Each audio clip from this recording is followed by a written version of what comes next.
Oh, jeez. Hey, everybody. It is time for Not Just Blowing Smoke. I got a little distracted there. That was Jeff Pitchell's Fat Cigar you were listening to. That means it's time for Not Just Blowing Smoke. We're coming at you live from the deck of the 724 Lounge. And this is the first time we're doing an outdoor show, so this is going to be fun to do.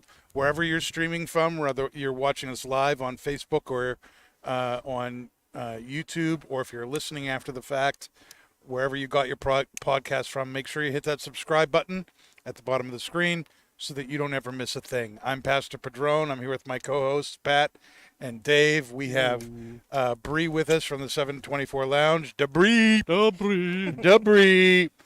And tonight we are doing our kind of what was kind of like a classic show. We're doing a cigar and then we're going to follow it up with a pipe tobacco, both of which are new. And the cigar we're doing is this. It is the Lomo de Cerdo, aka the pork tenderloin, the Tuxla edition from Tatuaje. Just hit stores this past week. Pat, what can you tell us about this cigar that we're smoking and that you're desperately trying to light? It is a cigar.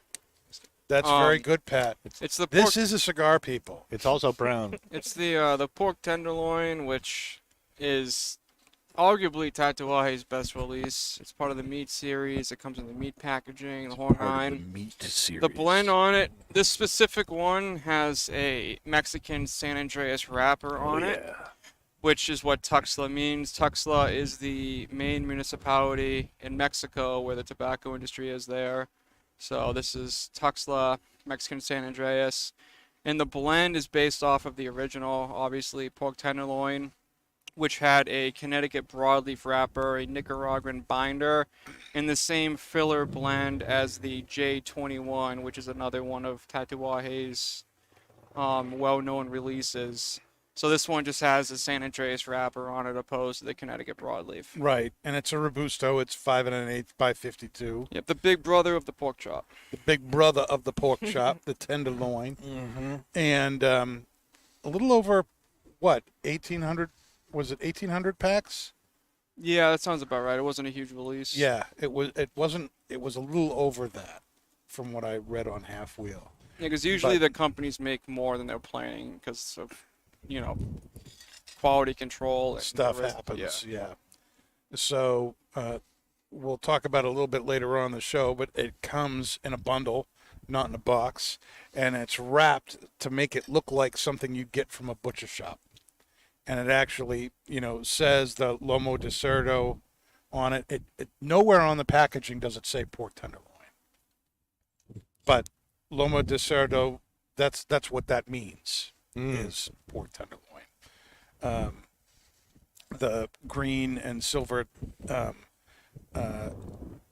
Tuxla band and colors are on the cigar as well as on the packaging.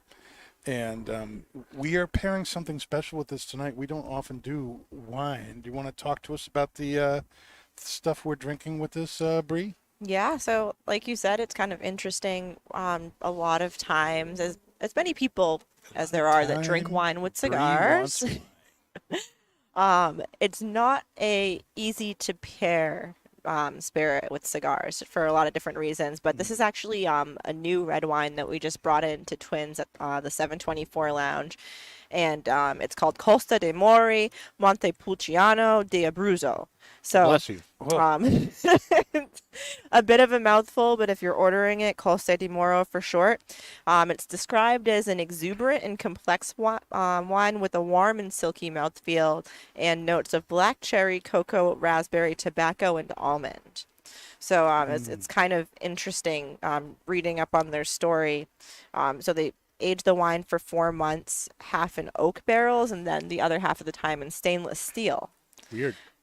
So the grapes are Gives you that destemmed and tinny crushed, and then the skins are left in contact with the must and their indigenous yeast for 10 to 15 days. Okay. So yeah, seems like a revolutionary wine process. I'm not really sure. And Pete Johnson's into wine. and stuff like that. That's one of the reasons I thought this pairing would actually, Mm-hmm. might actually work because and that's concept-wise, something. meat, wine. Yep, Hey. meat and wine, red meat. It's interesting. Well, But pork. yeah. Pork is the other white meat. Yeah. It's also organic and biodynamic and vegan. They say it's a certified wine, certified vegan. Now, not is sure there who really... such a thing as a wine that is not certified vegan? That's a good question. I'm Bacon literally, wine. I'm literally. Yeah, I'm wondering the same I'm thing literally because asking. it seems to be a selling point. Just like how Tito's came Yeah. out and they're like, oh, we have gluten-free vodka, and you're Yep. like, yeah, but It never had gluten. Yeah, it's like yeah, peanuts. They're gluten free. Well, of course they're gluten free. It's not wheat. It's a nut. Yeah, It's funny how that selling point actually they'll promote that on things that have absolutely nothing to do with it. But Our cigars are gluten free. they are. This one in particular, it actually says Pure gluten vegan. free on the package. Yeah. I guess we'll just have to take a trip to Italy and find out ourselves. I'd be very interested if there are wines Not that just blowing smoke and actually doing- can't say they're vegan. Yeah. That'll be an interesting What are they topic for putting in- next yeah, week. What are they putting in Maybe- those barrels if maybe- they can't say Maybe they're I'll do vegan? some research on that this week. Well, Mm. There's got to be a bacon wine out there somewhere. Oh, Dave, They make bacon Dave, everything. Stop. No bacon wine They talking. make bacon beer. If they make that's bacon bourbon. They No, make- no. Yep. They put hops and stuff in there that makes it taste like that. Nobody drops bacon into a barrel and ages it. I mean, in I like- might, but Oh yeah, that No. sounds like a good idea. No, Although, that sounds like, horrible. Now that I'm Grapes I'm going to wrapped bring in it back bacon. here for a second. So with that, their whole vegan title, they have a philosophy that kind of tells you a little bit about their process. They say Yeah. Lunaria promotes love for the land and its inhabitants. The biodynamic process is built to sustain the wildlife and the surrounding preserve. Sharing a Bruzo culture, Lunaria uses the traditional old country style rope for the wine seal. The rope tying process is entrusted to the Babalu, the friendship farm, supporting employment for persons with special needs. So they have a lot of causes they're advocating for. And if you Spats. notice the bottle, they have that rope that's tied around it. So that's what they're referencing there. Yeah, What's interesting. Really cool wine. Does anyone remember the handicap act from that old Fox comedy show in the 90s? No. Do you? What was it from? I can't remember the name of the show. It's probably been banned Like from. Saturday Night Live. It was a Saturday Night Live thing, but it was like on Fox or something. I can't remember the name of the show. But one of the little skits It wasn't they normally Mad did. TV. It was. They did the handy color, maybe Yep. it was, yeah. In living color. You don't ever remember that? They had this handicapped, Bree wasn't around then. this handicapped black guy. He was dressed as a superhero. My and he'd, parents like, watched that show. He'd like actually. hobble Yeah. over to the window and drop himself out, and then they'd show him flying all like cripple like through the air, and he'd say, "Never underestimate the power of the handicap." And I'm like, you could never get away with that today. But that's what I think of when I Oh see. boy, we're I gonna look get at the- canceled. That's what I'm saying. But it was, Pat and I are just looking at each other like, yeah. Yeah. You still love me, Bree? oh my god. No, it's okay. So we're gonna cut I this part still- out, right? I still have my mother. Oh my goodness. Oh. Trying to get back on the track into something that might not actually get us canceled. How was everybody's Easter? It was small and quiet, wonderful. We had ham and loaded mashed potatoes and a green bean casserole that I tweaked with some garlic and herbs and spices, and Yeah. it came out fantastic. Yeah. Yes. How come you didn't have Mom with you? Because she was with you. Oh. Yeah, and she said she had a blast. She did. She did. She also says that you never actually talked to her about Easter. Ever. This is awkward. She called me and said, "I'm not having Easter with anyone, I'm gonna be alone, and then hung up the phone. Mm-hmm. Yeah. That's what it was. Yeah. So I invited Mom to come to Easter with us, and she had a great time. Mm-hmm. But didn't you say? And I'm trying to get this on actual recorded record. You did talk with Mom. I did About- talk with Mom. Yes. Yes. And I said I don't know what I'm going to be doing because I didn't know if both the boys were going to be working. It turned out Eli had to work, but not Thomas. Mm-hmm. So And she just opted not to do anything with you. Right. yeah. Right. She Yeah. said, "Don't worry about it. I have food coming in. It's not a big deal. I'm going to see you Tuesday," which we did. We all met the boys. We went over today. Had a nice pizza lunch. Mm-hmm. Yep. I saw the pictures. Yep. Yep. Very good. Very good. So now you know what I did. I took my mom to the in-laws and everything. Oh. And I'm fortunate in that my parents and my wife's parents were very close. And so we've never really had to worry about like whose house do we go Yeah, over it to? was Who do always we ours. who do we not offend this year, this holiday? And so the fact that, my mom, now Mandy's mom passed away several years ago. Our dad passed away several years ago. So my mom and her dad still stay in touch. It was great for them to have some good time together and everything, and that was really good. But again, same thing. Ham, all the fixings. We ended up having a great time. But what does Easter look like in Bree world? I had a very non-conventional Easter this year Yeah. because I grew up in a very religious family, so Yeah. every Easter was a big deal. We had to go to church. We went to my grandparents. Did we you made go to food. church?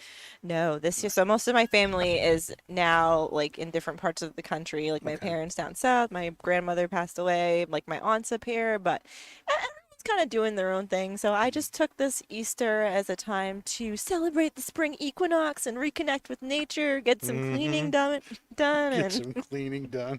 celebrate everything coming back to life and warming up. Clean up So, the debris. Yeah, exactly. Only partially though, just a little bit.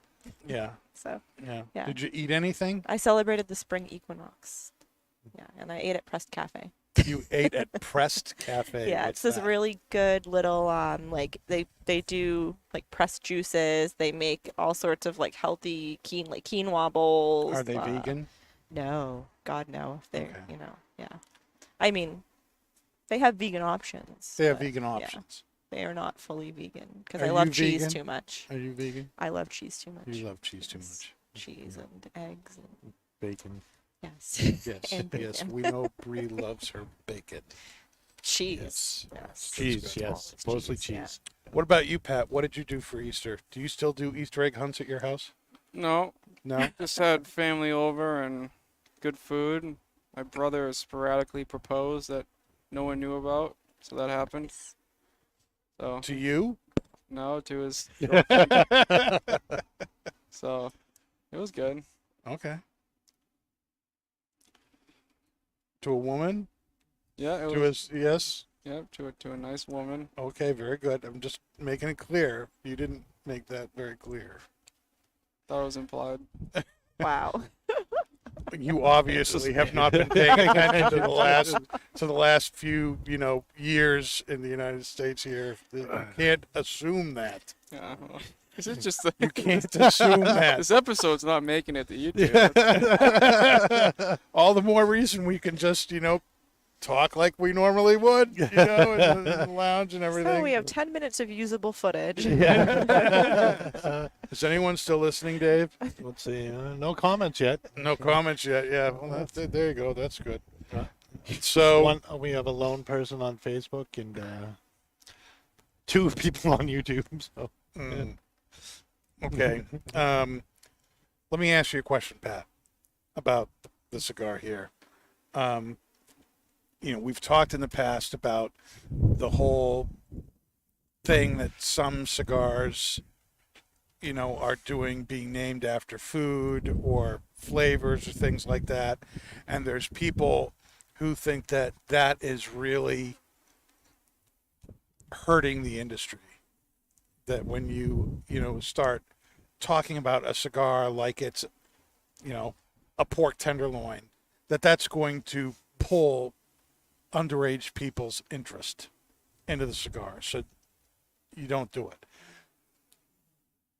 This cigar, this is what you get out of the pack. This doesn't have any kind of special marking on it or anything. But the packaging it comes in, it's designed to look like it's a pack of meat. And it's got the label on it is designed to look like the label that you get on the pack of meat, and where the ingredients would be. There are actually instructions for safe handling and using and lighting and enjoying the cigar. But it's all meant to look like a piece of food. Mm-hmm. Is this good for the industry? Is this bad? What do you think of this? Are we going to see a review of this cigar on Half Wheel, which has said they're never doing a review of any cigar that is food-based related? Yeah, so I'm going back to the episode we talked about the was it Brookstone? It was some kind of ice cream brand, right? Not Yeah. Brookstone. It was it's a Rocky Road or something like that. It was like an ice cream branded cigar. And post that episode, I kind of did my own research on like the industry drama behind it. And I just think a lot of the legacy brands and like the old school people don't really like Privada Cigar Club, which is who produced that cigar. So, I think one of the things that a lot of people are trying to do, and mind you, like Pete Johnson, the pork tenderloin, the meat series came out. I forget when, but it was some time ago. This isn't like a new Like thing. for him. 2010, I think. Yeah. Yeah, and when it comes to like, I'll answer it in different spurs. So to begin with this specific cigar in meat packaging, I don't think there's any fear of any minors or anyone like that looking at it. For one, I don't think you can even get this thing anywhere other than a 21 and up store or 21 and up website, which again, you can just say you're 21, but legally you act like that's the barrier. Like Right. if the minor's Right. going in still, it's someone else's fault, not the company's. But I don't think this cigar, I can say with assurance that this cigar is not going to cause any issues in that realm. I think a lot of what people are targeting is, a lot of your cigar smokers, it's like the age of nostalgia. Like everyone's doing nostalgic things to kind of attract people to the product. And I think that something that Privada Cigar Club has been doing is using those nostalgic characters to kind of bring people in, and like those Elmo cigars, Sesame Street, like what was it, Big Bird? It had like the Yellow Bird band on it, and I think that Half Wheel's perspective is, it's tough for us to argue the FDA that we're not trying to attract minors when we have these cartoons on it, but on the other end of things, those cartoons is what people that are no longer minors were watching, and it's. So I don't think this specific product is going to have any issues, and I honestly don't think many products that do it should have many issues. It's just my opinion. It's one thing if I go to a gas station and I see like a Rocky Road ice cream thing, with cigars in it, with, just anyone can walk in there and see that. So again, I'm not sure if that's what was happening, and if that is, For one, I'm against gas station cigars in general. Like, I don't think any premium cigars should be in a gas I think station. the cigars are against gas station cigars. Yeah, so, but with this cigar, I really don't see a problem with it. I mean, again, like, you look at the meat packaging, it's identical to what you would get at a butcher shop. But again, like, it's a really generic kind of concept, like, the pork tenderloin. It's not like if I was someone, like, on the FDA side looking at this, like, a pork tenderloin, it's a really broad kind of thing. It's not like, I don't think a kid's gonna walk by, oh, pork tenderloin, I could smoke one of those things.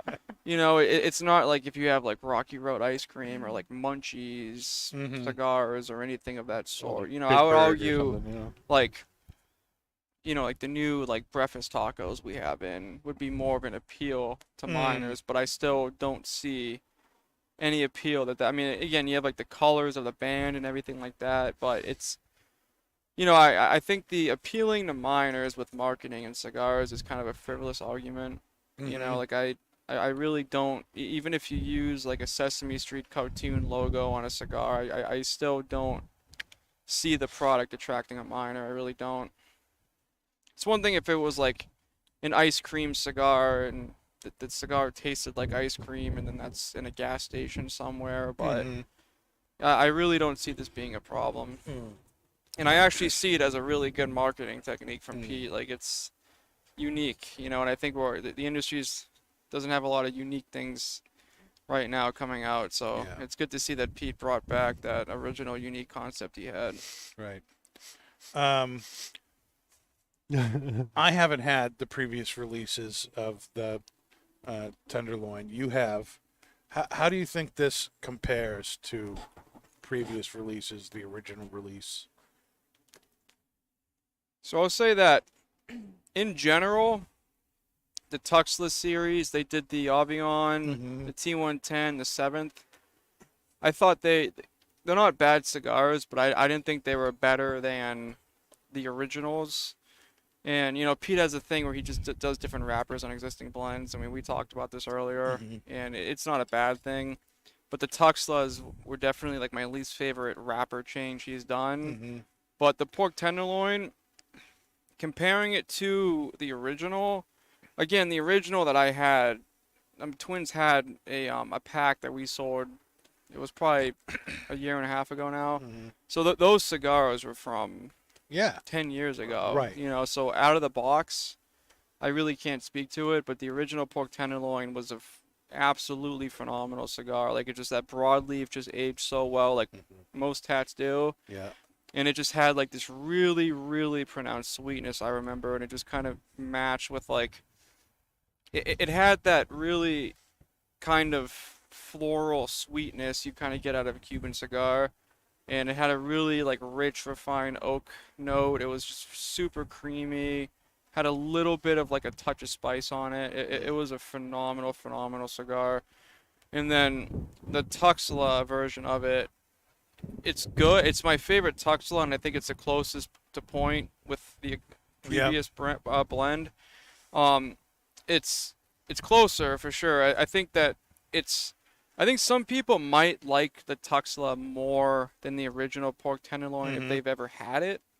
I think that this cigar specifically brings out more of those kind of Nicaraguan flavors. Like, it's a lot more spice forward. It has like a kind of a darker, to me, like when I have a clean palate, when I first smoked it, it had like that kind of hickory spice sweetness of the wood. And then just like that sweetness that was forward on the original pork tenderloin seems to come on the finish. And again, that's just San Andreas. It depends what San Andreas wrapper you're using, but sometimes they're pretty sweet forward or they're sweet following. And this one's the latter. It's going to be that sweetness is kind of lingering on the back end of the profile. But, with that, like taking, I just, it sucks you can't get the original pork tenderloin. Right. They would be a really interesting kind of back-to-back. Right. I think this is a really good cigar, and I think it just kind of speaks to what the wrapper can do to a really, really good blend. And it's good in its own way, but like when I had the other Tuxlas, I was like, they're not bad, but they're not, like, I'd rather smoke the core line. I think if pork tenderloins were just readily available, like the original ones, I would definitely rotate between the two here. Yeah. What do you think of the cigar and the pairing, Dave? I think the pairing is right on. I think the wine is definitely making the sweetness linger longer, and I'm getting this really nice creamy spice in my retrohale. And I think the wine is helping that as well. Yeah. What do you think, Bree? Very pleasantly surprised. Anytime that I've had wine with a cigar, I've found that my palate was really dry and almost like they drowned each other out. And it's kind of interesting looking at the tasting notes between this cigar and the wine, where the wine had like the tobacco, the raspberries, implying it might have that kind of like smoky aged sweetness under it. And then this cigar, I am also getting that like hickory spice sweetness that Yeah. Pat was describing, and it's also really refined with that slight hint of spice. So my palate is very wet. It's not at all like unpleasant. It's very complimentary. Yeah, Yeah. I think the wine is going really well with the cigar. I think it brings out the sweetness. I think it complements the earthiness of the cigar. And the red wine and the cocoa notes of the San Andreas, I think, play really well together too. So I think you're getting a lot of complex things going on with the pairing. Wow. And the funny story with the wine is Tyler had come, I'd say, I think it was probably around 2 weeks ago now, and we did a wine tasting because we wanted to kind of amp up what we had at the lounge. Right. And I was smoking a Tatuaje Brown Label 7th when I was tasting the wines. And then this one came out because Cab does really well at the lounge. So this specific wine is a old world red, obviously. And the first thing that I noticed about it, which I don't know if you guys are wine people, I mean, I'm trying to be a wine person. I'm not by any means a sommelier. But if you look at the light and you just flick the glass down a little bit like this, like that violet velvet color hue to it attracted me because it was just different than all the other reds we had had. And then like the legs on it, the tannins. Yeah. Yeah, And the then- legs are beautiful. Like the aroma is what initially spoke to me when I was having the Right. cigar, because when you smoke the brown label Tatuaje, you get that very Cuban-esque kind of floral kind of, like aging room cedar aroma in the room. And then when I did the nose with this wine, I got kind of a jammy tobacco kind of aroma to it. So it's very complimentary just in the room note. And then like sipping it, again, it has like that. Sometimes cabs can be pretty dry, depends Yeah. which one you go with, and then sometimes it can be sweeter. This one to me was kind of right in the middle, like it has a nice mouthfeel to it, but it's not too much of a mouthfeel where the pairing would have to be a food. So I think that if you have a good cigar, like for instance, like the 7th I was smoking has like that kind of creamy and like I'll call it a wet smoke. It's more of a savory smoke. It kind of makes you salivate a little bit. Without having to like have food with it, it kind of put my palate back to a neutral position, and then those nice kind of sweet fruity jam notes like the cocoa. I got a little bit of anise out of it, like a little bit of an anise spice, and then like that tobacco finish on it was just like spot on, and it just went so well, and that's why I haven't had it with the pork tenderloin yet, but it just is just like the other tat I had. It's a really really good pairing. This would go well with so many cigars. That's why we picked it. Yeah, I totally agree. I think this is going to be a great wine up at the lounge. This would be a great nightcap after a night out at a steakhouse. Oh yeah, it'd be great at the steakhouse. Yeah. But this cigar would totally follow up a good Oh, steak. yeah. Oh, absolutely. Yeah, absolutely. Now, we already kind of hinted at this, Pat, but one of Pete Johnson's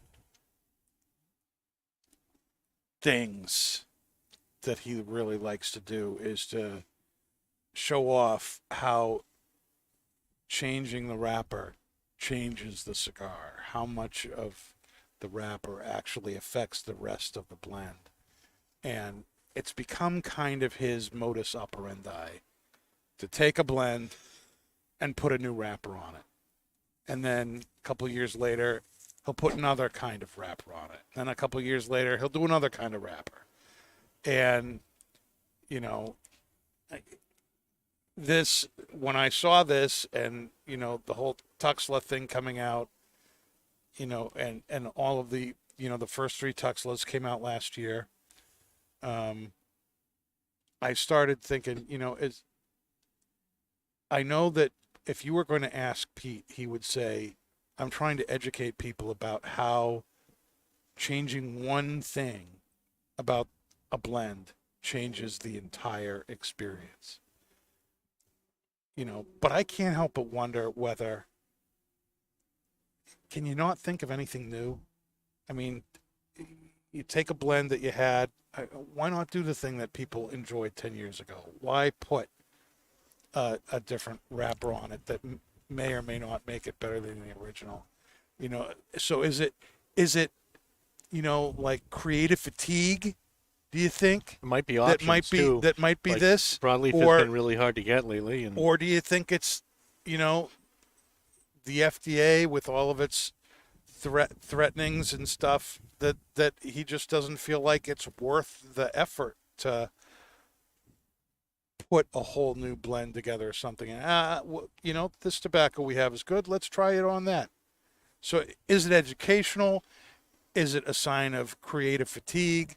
Is it a sign of the FDA oversight of things, and just kind of being careful, not really putting so much effort into it because you might get spanked anyway? What do you think's going on here?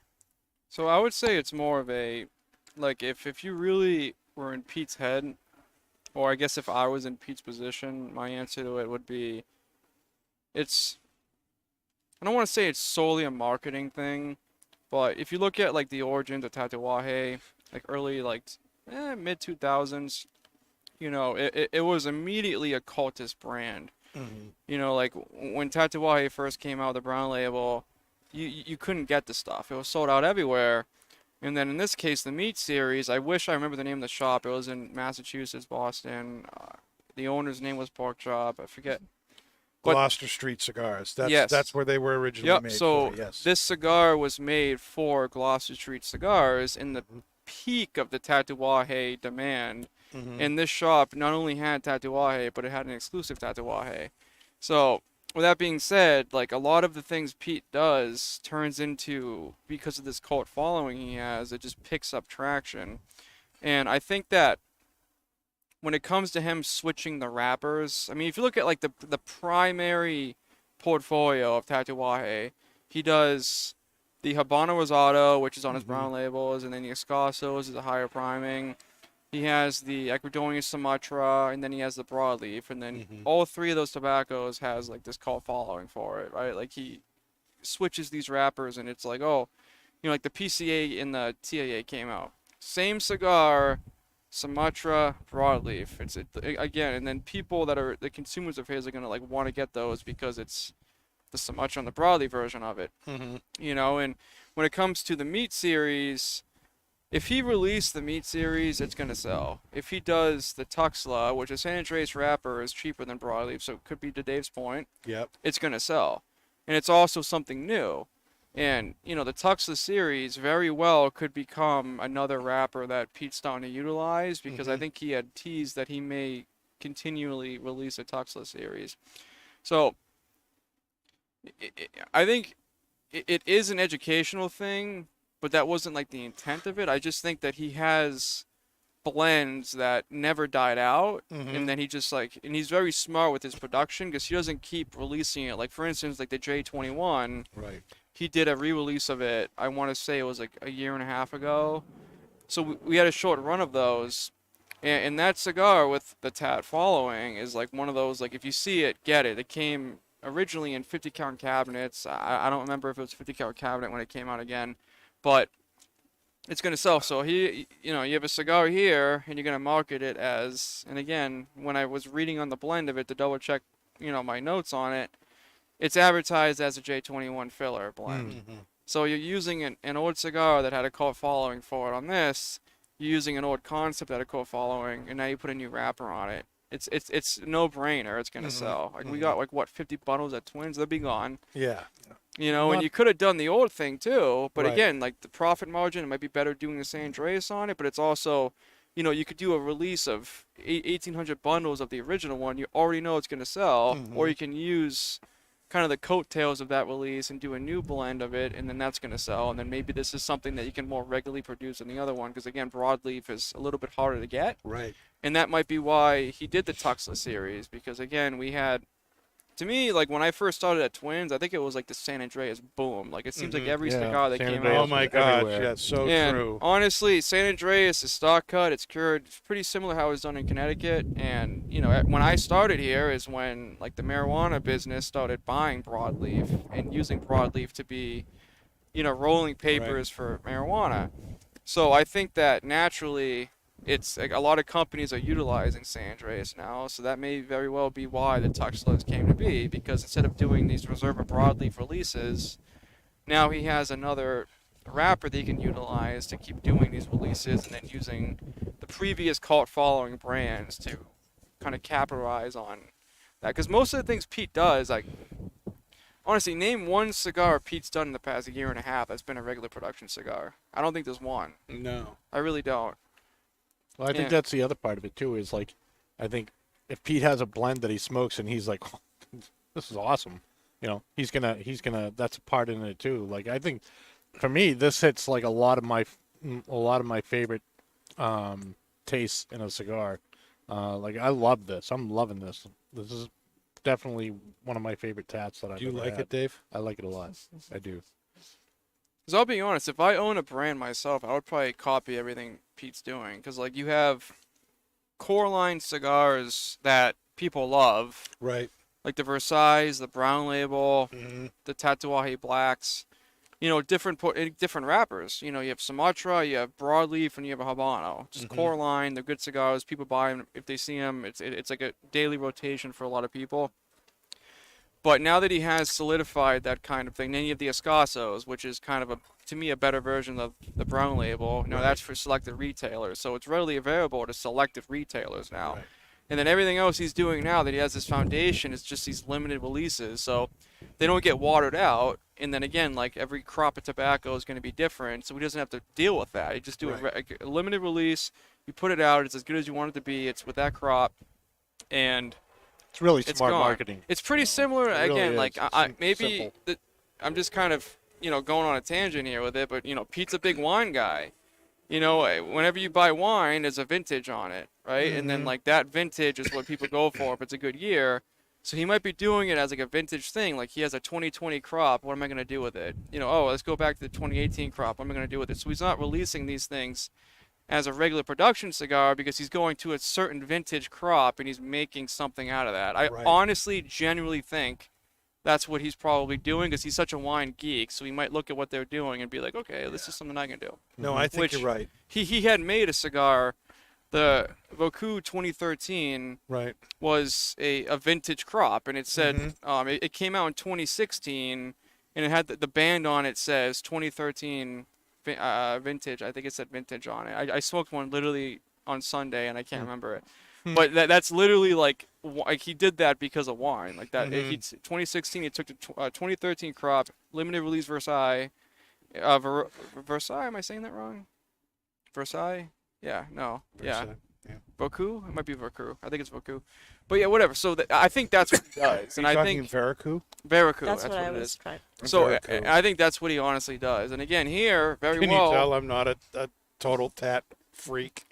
It took me No. that long to figure out he was saying Veracruz. I just didn't want to say it. I was like, I But- think it's very cute, but it might not be. Well, yeah, like, I mean, again, the fillers in this cigar being the J21, it could be the fillers from the J21 release that came out last time he released it. It could be the same fillers from the crop that came when he originally released the J21.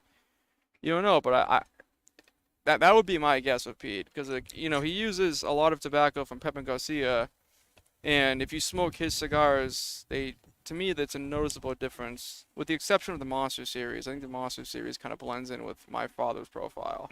But it's very unique cigars from a factory that is well known for what they do. Yeah. And I that's, if I had to just throw a dart at the dartboard, that's what I'd say he's doing with all these limited releases and just doing different wrappers on vintage crops. All right. Well, we're getting a lot of positive feedback on the show. Everybody seems to be liking it, especially the outdoor thing. Yeah. Is anyone talking about what we're talking about, or just that we're outside? Yeah, just that we're outside. Great show, guys. Show's great so far. Cheers. All right. Well, on that note, what's our final thoughts here on the Lomo de Cerdo, the pork tenderloin tuxla from Tatuaje? Om nom nom. It's almost gone. Dave likes it. Very, very. Oh, look at tasty. that! Very You, tasty. See, I you're actually beating me. Oh. I'm usually Nom nom. It's almost gone. yeah. Yeah. It's the new thing. Pat is slow smoking it. To be fair, he did a lot of talking though. So He did. Yeah. He did. But that's good. this is one of those. If you're not actively talking, you're puffing it down. And you were pleased with your pairing? Well, it wasn't my pairing, but yes, it was very pleasant. It was Like I think, yeah, Pat had mentioned, That's like, true. oh, this is the Pat, new wine in Pat, the lounge. Pat had the Pat's been idea. on a That's big right. wine kick, and Pat's never the What's one to be gotten you drinking. on a wine kick, Pat? I mean, I've always liked wine.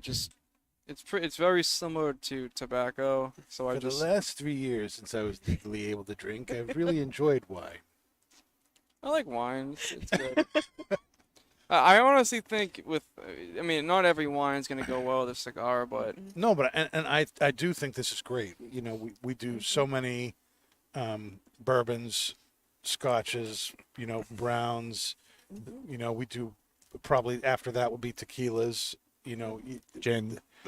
we've done a lot of beer, but this is probably the second time we've done wine. That makes it even on the more show. impressive, though. It's, it's a harder match to make. So when Mhm. it's made, like even when it goes down to like our rep Tyler coming in and trying to find something that suits us, like it's you kind of have to know what's up on both sides to successfully do that. All right. Well, I think we all agree this cigar is definitely worth finding. We were fortunate, you know, Kurt and Pete are very good friends, so we always have a lot of his special release. And we've got a lot in stock. So if you're looking for it, come by Twins. I'm sure Yeah, baby. we will be able to get your tenderloin satisfaction. At this point in the show, we're going to switch and we're going to talk about another new release. Oh, yes, baby. This is the third in a series of blends that Kurt Kendall is putting out under his 724 banner. It's called 724 Briary Blends. And this is called Dexter's Secret Pipe Tobacco. And let me read you the tin description here. A generous base of Cyprian Latakia is expertly layered with Virginias and Burleys, spiced with genuine St. James Perique, and then carefully pressed and cut into flakes. The result is a truly refined English-style blend with notes of cream, smoked mesquite, hints of citrus, with a rich fig-like sweetness on the finish. A versatile, medium-bodied blend that can be enjoyed with your morning coffee, at the end of the day with a dram of your favorite whiskey, or any time in between. This is the third in a series of blends that Twins has put out under the 724 banner. It is manufactured and blended for us by Jeremy Reeves, the head blender at Cornell and Diehl. And this literally just landed Saturday at Twins. And I think for everybody here other than myself who was at the Pipe Club where this was launched on Saturday, I think this is everybody's first time having it. And so It's mine. Yeah. I thought that, you know, when Pat suggested the wine for the cigar, I had it in my thought that it would probably also go very well with the pipe tobacco. I think the flavors are going to be very complementary. We'll see if I was right or not. But one of the things I really like about this particular blend is that there's a lot of flavors going on, but it's not an assault on your palate either. So for me, you know, English blends are probably the things I smoke the least. And as a cigar smoker, that's kind of weird. Usually cigar smokers tend to gravitate toward the English blends because that Latakia gives that strong, dark flavor profile that you often get with cigars. Yeah. And for me, a real strong Latakia-based English blend kind of takes over my palate, and one bowl is about all I can do, and then I'm done. It's like having a rich dessert. Sometimes, you know, when you have a really super rich dessert, where normally you might go back for a second piece of the cake or whatnot, sometimes one is enough. Sometimes one is too much. And that's kind of the way it is with me with a lot of English blends. This, however, I can repeat. And to me, that says a lot about how this blend is put together. But before we talk any more about that or whatnot, I'd like to know what you guys think. I'm getting a lot of sweetness, like that figgy.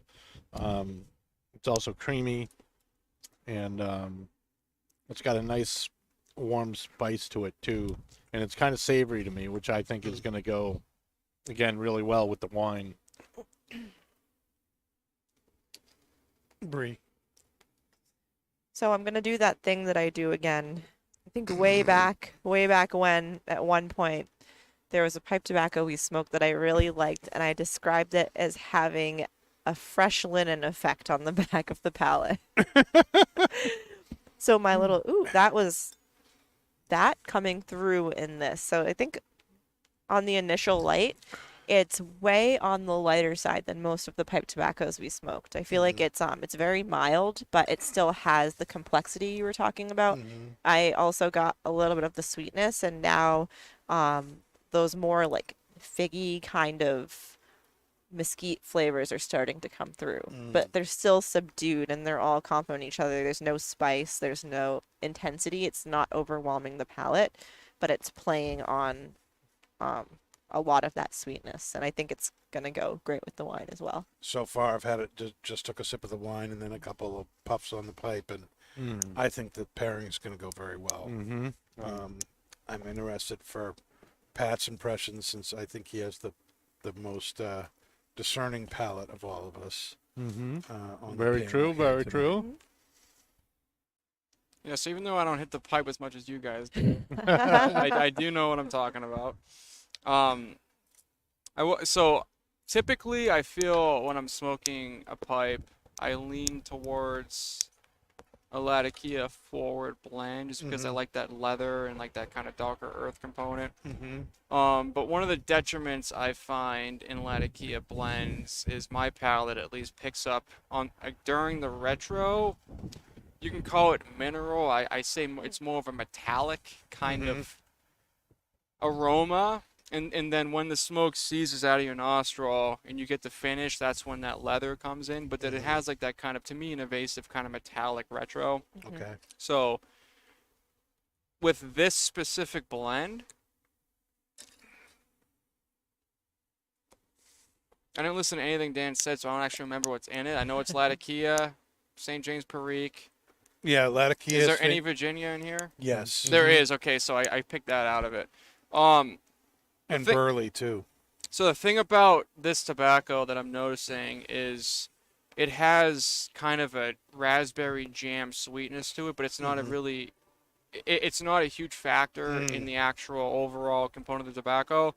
But on the retro hail, I'm getting that leather early, and instead of getting that metallic kind of texture to it, I'm getting more of that kind of tardy kind of jam. So it's mixing well with the Latakia, so it's kind of, to me, expelling those impurities I typically get in a retro from Latakia. And then following that on the palate, I get kind of a, I want to say it's kind of a hay, and then that, raspberry jam still lingers there. I do get a little bit of citrus that comes late finish, which would go well with a beer, obviously. Yep. So I haven't had the pairing yet, but then there's a little bit like that Perique just sits on your tongue for the finish, and it just kind of gives you a little bit of that spicy sensation. It's kind of I'd say it's a brown spice, but it's more of like a stimulating. Typically, brown spice to me has more of like those kind of sweet kind of baker notes. This one has kind of a ginger, like a ginger kind of spice that sits on your tongue. So I haven't had the drink yet, but I feel like just because that kind of causes you to salivate a little bit, I think the wine itself, since it's not really a dry cab, but it does have that kind of dry. Yeah, it's like a Really is a middle of the road. yeah like middle you of the said. road dry. It's like the perfect amount of it. Between both of these pairings, as much as I don't prefer to start or end my night with excessive wine, I would absolutely come in and revisit this with other things. Like, this wine is just going great with both of these things tonight. Yeah. So you're liking how it goes with the tobacco here? Oh yeah, Yeah. very much so. Those kind of sweet Perique, kind of almost raisiny kind of sweetness that you're talking about, Pat, that it leaves on the palate, of course, goes really well with red wine, which, those tannins and then that sweet kind of raisiny spice just kind of it's a perfect combination there. You get like a having the wine. So I didn't mention you do get that Perique spice in the retro. I should have mentioned that.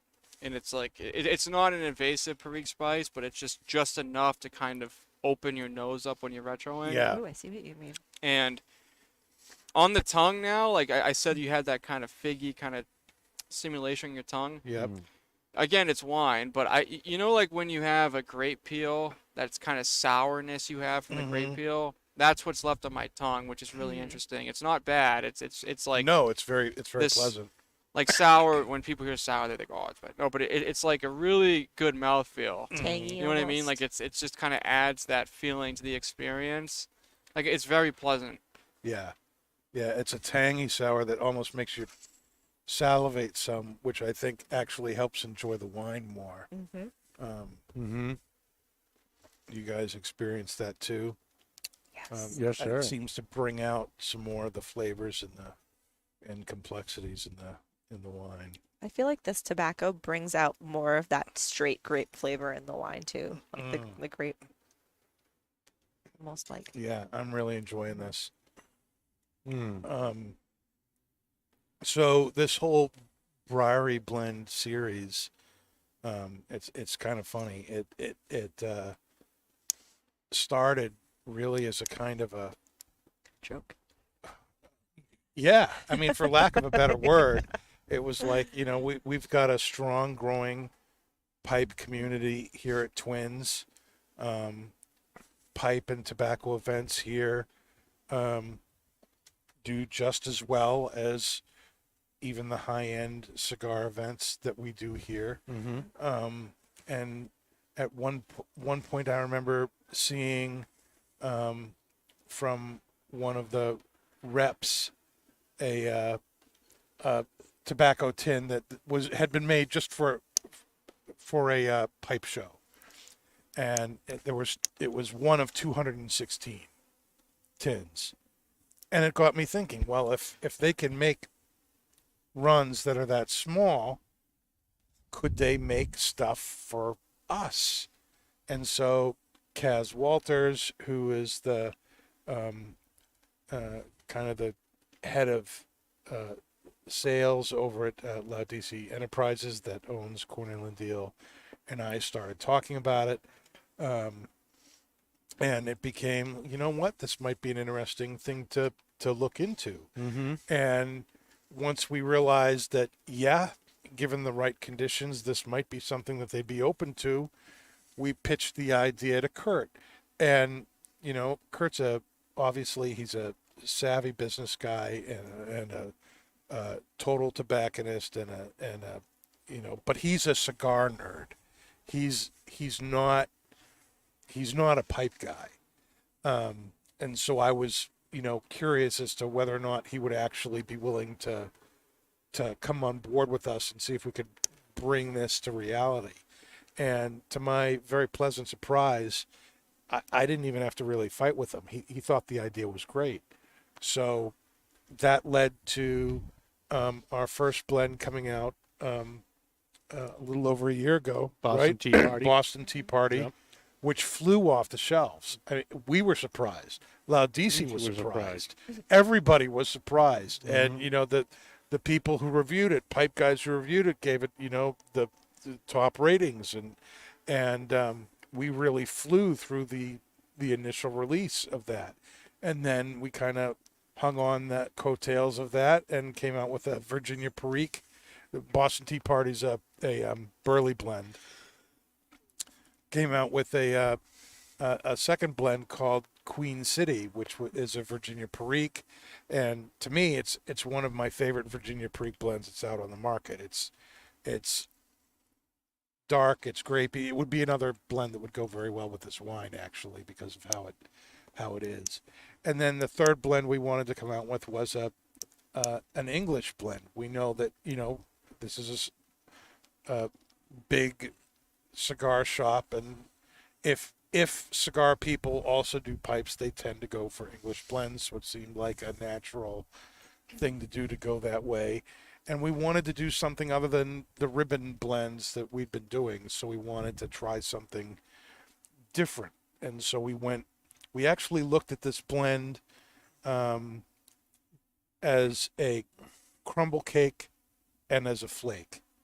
And kind of like the whole Pete Johnson thing, how you changed the wrapper leaf and you make incredible changes to cigar. You change the priming of the wrapper leaf, you change the cigar. With the pipe tobacco, the difference between the crumble cake version of this and the flake version of this, which is pressed together and under several tons of pressure for about a week, the difference between the two blends was night and day. The Latakia is much more pronounced in this blend. You get a lot deeper notes than you did in the other, and the other one was good, but this was, we felt, great. And it took a little bit for this to get together. Jeremy's a real busy guy. He's been going all over the place. It seems like, for a guy who never did events, once he came to Twins last summer, he's been doing events all over the earth since then. I don't think he's been in one place twice for more than 2 weeks. Dead serious, following his Instagram and stuff since he did our dinner. I really don't think he's been 2 weeks in any one place. Yep. It's been crazy. And the fact that he's already in the books for us. He's again, already in the books. He booked on the day that he came. He was like, He was very excited about it at TPE. He's like, I can't wait to get back to the He's shop wicked and do pumped an about event it. with you guys. And actually, that dinner is going to be around this tobacco. He's going to do another blending demonstration, and we're going to smoke the components for Dexter's Secret. And he's going to show us how that happens, talk about the pressing and how that works. And again, we're going to have a great dinner with that. That's going to be a great time. Tom Abbott, who's watching, just packed his pipe with Dexter's Secret, and he says this is fantastic. Yeah, we just got it Saturday, and we had our monthly pipe club on Saturday, so it was very timely. Thank you, Kaz, for getting the stuff there for us. And literally sold through half of the case that showed up for that. And just another little side note, Dexter's Secret, what does that mean? Our blends after Boston Tea Party are all kind of inside historical facts or things related to 724. And one of R.G. Sullivan's cigars that he came out with, in addition to the 724, was the Dexter. And 724 at the time was the high-end 10-cent cigar. The Dexter was the lower-end 5-cent cigar.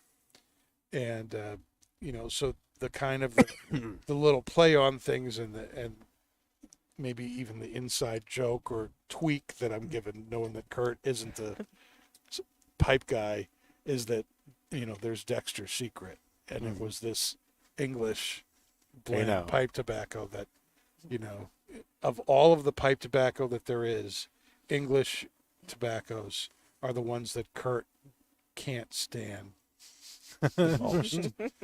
He's actually, but kudos to Kurt too for, seeing the success that the pipe business has had at Twins, and seeing what people want and being willing to put the time and money and resources into bringing something to market that a lot of people are going to enjoy, that he will not personally enjoy because it's just not his thing.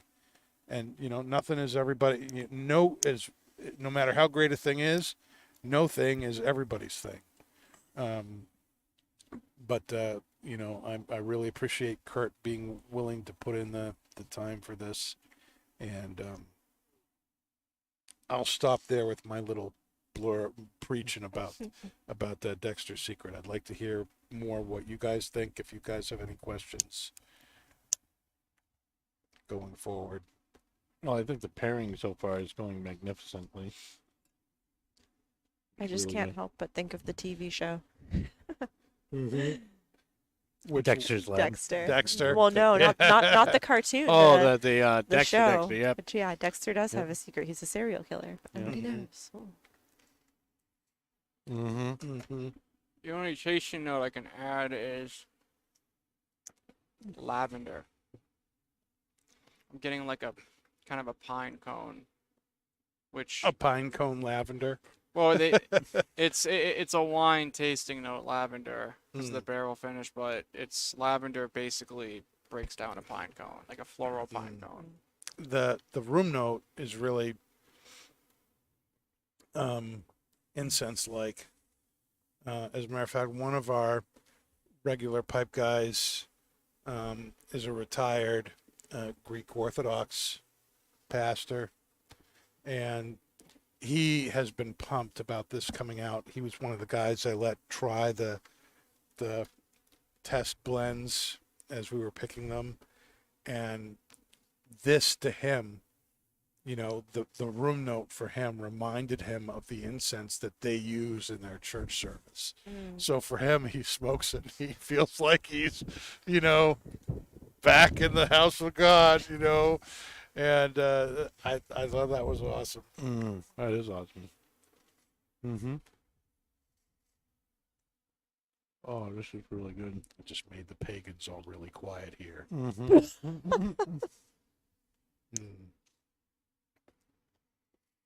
Mm-hmm. This wine is amazing. Yeah, everything's been really good. Great tobacco. Right now, this is available at Twins. You can call. You know, we ship stuff everywhere, so obviously you can get this stuff. Kurt did work out a, you know, where from this point forward, he's going to be able to offer this tobacco to any store in the country that has a 724 account. So while right now it's only available here because this is where it all got sent, Mm-hmm. you know, I think in the future it might very well be possible for you to see this and the other two blends that are out. We're actually working on two others. A dark fired Kentucky blend, and we're working on an aromatic blend as well. That's going to be, well, I'm not going to say any more about it, but it's not vanilla. And it's not raspberry. Bourbon, It's not bourbon. And it's not cherry. It's not cherry either. apple, It's something you Sour apple. don't Apple. see a whole lot of. No, Apple. it's not Baking apple. spice. maple. It's not baking spice. Bacon. It's not baking spice. It's Oh. not bacon. Bacon Aw. spice. No bacon. That's already been done. It's already been done. But those, and hopefully those two blends, they're in the wicked early stages right now. But hopefully by the time PCA comes around, we'll have them both out. And then at that point, I think we'll start really pushing this stuff on a national level, which would be freaking awesome. But, you know, we open up several different tins at Pipe Club on Saturday, this being one. GLP's Geometry, which also came out this last week, and The Beast, which has been out for several weeks now. That hasn't been released in a couple of years. And Dexter's Secret was, by the little bit that was left in the tin, was obviously the favorite. Everybody enjoyed smoking that the most, it seems. Mm-hmm. So everybody loved it. People bought tins of it while they were here. Another great sign. You know. So there you go. Fantastic. Mhm. Wonderful. So final thoughts on this here as we come to the end of our show. I really like the play between the tobacco and the wine. The wine is kind of dry. The tobacco makes me salivate. The wine isn't too dry, or it just overpowers the tobacco. It did just as well with the cigar. As far as like my favorite pairing, I was going to ask. I don't even know. You know, I don't even want to choose. I think this was just a really, Really good both ways. really good Yep. both ways. What about you, Bree? I would agree with that. Really enjoying, as Pat was talking about, the retrohale on this one, but I also feel like it complements the wine in the exact same way that the cigar did. So it's really, if you were choosing between these two pairings, a matter of if you're in the mood for a cigar or you're in the mood to maintain your pipe. Pat? Yeah, I mean, I kind of said enough about it. It's definitely really good if you want to try a Latakia blend without it being really aggressive. Yeah. I mean, the pairing's phenomenal, and it's good that you guys gave the feedback, because, I mean, we drank damn near 12 wines to choose one for this shop, so it's Yeah. good that, I picked it because I think it goes very well with tobacco, and it's good to see that both the tobaccos we smoked tonight, it went well with the wine, so it reinforces that. Nice. Well, I definitely think both pairings were great. I'd give the edge to the pipe tobacco myself. I think the way they interact was a little bit better, but both were phenomenal pairings.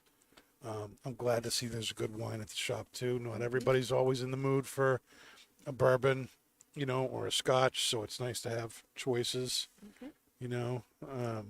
but there you go. So the pork tenderloin, Dexter Secret, both great stuff. We'll be back next week. I don't know if we're going to be out here on the deck, but we'll be back here next week, 8 o'clock Tuesday night. Don't miss it. Thanks for being with us.